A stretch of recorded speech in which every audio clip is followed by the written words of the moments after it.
Right, welcome back. Let's get into those regular features now. Let's start with our stories of the day. These are some of the ones we'll be tracking in our news diary. Now, as you heard in the news, the Protea Magistrates Court in Soweto is today expected to deliver judgment in the bail application of 3 police officers accused of murdering 16-year-old Nathaniel Julius. The officers are facing charges of murder, being in possession of prohibited ammunition, as well as defeating the ends of justice. Right, Martin Twametsi, a former advisor to the then Human Settlements MEC in the Free State, Mosebenzi Zwane, is expected to give testimony at the Commission of Inquiry into allegations of state capture when it resumes this morning. EFF Deputy President Floyd Shivambu is today expected to appear in the Cape Town Magistrates Court, this for common assault. The charges against Shivambu comes after an alleged assault on photographer Adrian de Kock in Parliament's precinct in 2018. And here are those numbers for you this morning, according to the latest health statistics from the ministry. COVID-19 cases in South Africa, 670,766.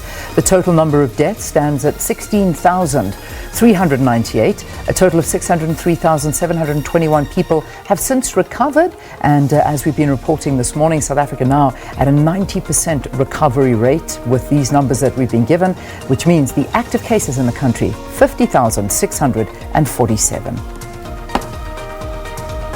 And again, just to remind you, those numbers, should you need any information, the 24-hour hotline number is 0800 029 999. Alternatively, you can make use of the official WhatsApp support service on 0600 123 456.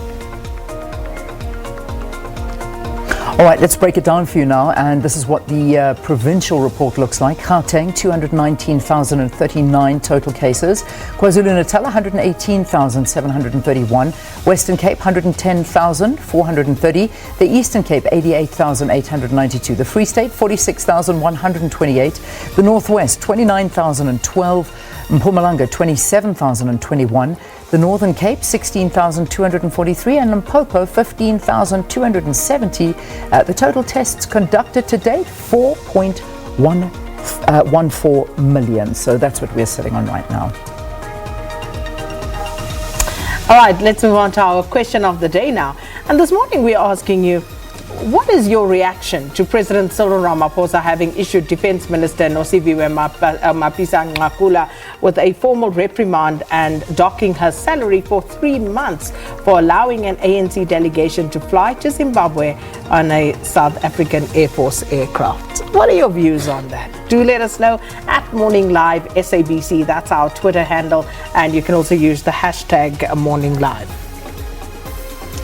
All right, these are your trends now this morning. The top trending topics, so if you open up, you'll see that Nigerians must go is one of the big ones, and it's in fact sitting at the top of the trends list for now. So there's lots to go around this one. In fact, it also has to do with one of the news items that we ran in the news this morning. It has to do with 5 suspects arrested for allegedly human trafficking, and they're expected to appear in Rustenburg and Kuruman Magistrates Court today.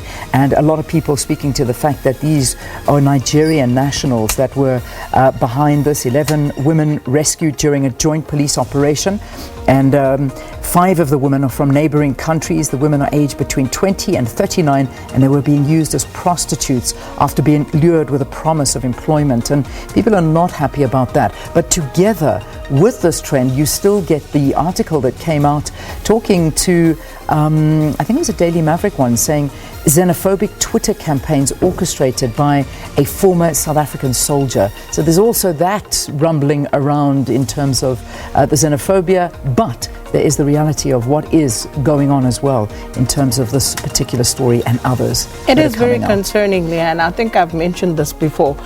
A special assignment here on SABC a while ago did a very in-depth investigation with regard to child trafficking and what they had found, and they went into these buildings, and you know what they found, the evidence is there. People have been saying this, we've known these things, so why isn't anything being done in terms of concrete action to go in and actually get rid of what is going on here. But we need to ask many more questions about our policing in this country. Yeah, we really do. And I remember you posing that question to the police minister about the increase in human trafficking, and he said, no, that's not what's happening. The figures are not increasing. But that contradicts what the commissioner exactly said. So it's really, really a tough one. I don't know. We need to take it further. The next one is The Rock. And this is something that came out yesterday, and it obviously still people talking to it as a global trend. The Rock formally endorsing Joe Biden as the presidential candidate for the Democrats. And, it's obviously now about pulling power because these elections are coming up. As you say, we basically finished September. They're coming up in November. And, But does that really count for anything? Does it really matter that the Rock, endorses Joe Biden? I've always wondered about these things. About the celebrity endorsements? Yeah. Does it mean that their million followers on Twitter or Instagram are now automatically going to vote for, or maybe a fraction of that? Does it really matter? It's an interesting question and conversation, but I think to a certain extent it does. It does. You may not get all of them voting, but you will get those really hot taking that. Well, listen, if The Rock says so, then I am going to vote for Joe Biden. You'll find that it'll happen. There is pulling power, but I'm probably just too cynical for all of this. Maybe, yeah. Perhaps. And the next one actually segues nicely. Hashtag Trump tax returns. Yeah. So, Americans essentially talking about how it seems as though Donald Trump and most of the people that are billionaires in their society are paying less tax than they actually do.